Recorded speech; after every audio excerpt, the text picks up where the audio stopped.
Hi folks, and welcome to a rather wet and miserable South Wales, but today we've got this rather nice Dacia that's just come in part exchange.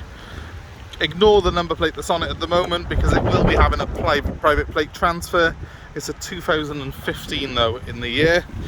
It's the Stepway model and it's the 0.9 litre TCE, so the turbocharged 3-cylinder petrol engine.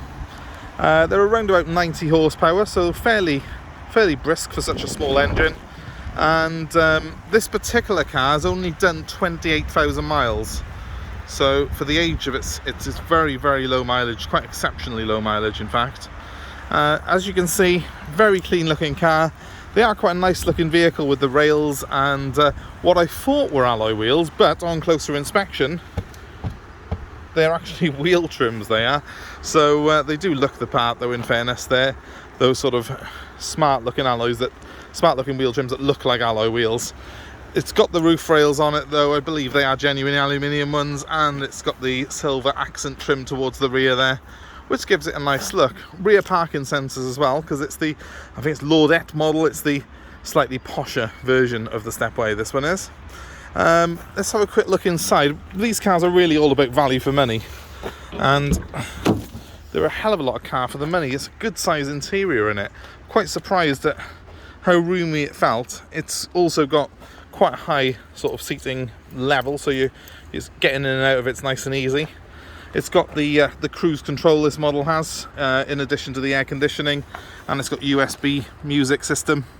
So quite a decent spec on it. 28,268 miles on the clock. It's got the touchscreen system there, which I'll show you in just a second. Let's have a look in the back of the car. Again, it's surprising how roomy it is. I quite like the seat trim as well on this model. It's nice to have that sort of two-tone effect. It's quite aesthetically pleasing inside, I think. Certainly very inoffensive. There's nothing in here that you would sort of really complain about at all. It's got plenty of room in it. It's bigger than a Fiesta, probably a little bit smaller than a Focus, so it's somewhere in between those two cars, if you can imagine, in terms of size. However, when you get into the boot of it, I think if I use this key here, it should, old-fashioned key in the boot to open it. But when you do get in there, it's huge. Absolutely colossal boot. Bigger than you get in a Ford Focus, I would say. So very impressive for the size of the car. It's absolutely massive, this boot. Has it got a spare wheel? Let's find out. No. It's got a compressor kit and a bottle of squash instead. I don't think the bottle of squash is meant to be there. But huge boot, split level seating on it. If you've got a push chair or such and you need that big access area at the back, that's quite impressive in fairness. I don't think there's many cars with this size engine that would have that much space in the back of it. Let's have a look inside again and let's start it up. I haven't had many of these in the past, so I'm sort of learning my way around the car along with you guys, but I'll just start it up to show you the startup sequence. As you can see, there's no warning lights, no problems there at all. Mileage on it 28,268. Nice clear display. I'll give it a quick rev, and it's got that familiar 3-cylinder sort of rasp to it, which is quite commonplace on these smaller Super Minis now. And if you look at it, I mean, for a Super Mini, it's got a huge sort of interior on it, and it's got a decent level of equipment. Not many cars in this class have got things like cruise control, which I can switch on using that. That's something that's a welcome sort of thing on this particular model. It's a 5-speed manual. It's very easy to drive. It's got cup holders. It's got the USB stick there for the music system. This is a touchscreen.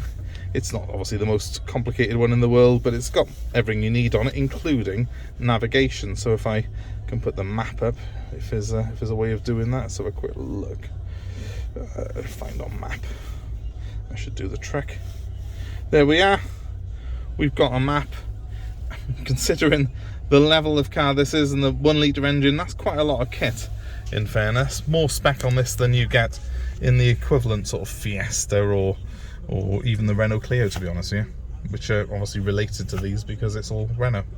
So that's a 0.9 litre TCE engine under the bonnet, similar engine to you get in a Clio or the Renault sort of Capture, that type of model.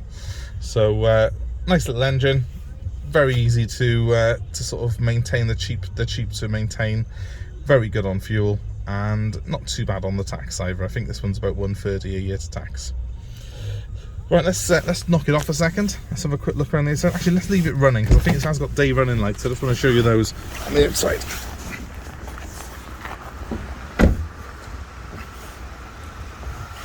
So yeah, we've got day running lights on the front of it. I do like the look of this car. I mean, I've not had many Dacias in before, but in fairness, I think the Stepway is probably the best looking car they make. I like the silver accent trim. I like the fact it looks a little bit rugged. Obviously, it's not a four-wheel drive, but it has a little bit more of a sort of streetwise and rugged look to it than the other models in the range, and I like that. If it's something that's of interest to you, and quite frankly, if you're looking to spend this sort of money on a nearly new car with low mileage, there's nothing can rival this in terms of space and value for money. My number is 07932 873 646. If you are looking to part exchange, that's something that we're more than happy to arrange for you, and we're happy to arrange delivery of this car anywhere in the UK. As you can hear, it's nearly silent, that engine, so very smooth, but it's such a low mileage car, 28,000 miles on it, you wouldn't expect any different. Please give me a shout on 07932 873 646, and please give us a like, give us a share, subscribe to our channel, tell your friends and family, and feel free to leave us a comment. I will do my best to answer any comments, and of course ring me if I can be of any further help. That's the easiest way to get hold of us. Thanks very much for watching, guys. I hope that's been a little bit helpful and informative if you're looking to buy one of these cars. Personally, I think they're quite underrated, and I'm quite pleasantly surprised actually by the level of equipment that this particular one's got.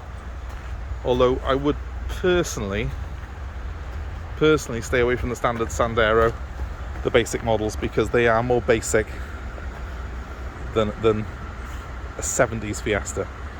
Buy one like this that's got the equipment on it if you're looking to buy one of these. That's my advice. So hope this one's of interest. Give us a call if it is. Thanks.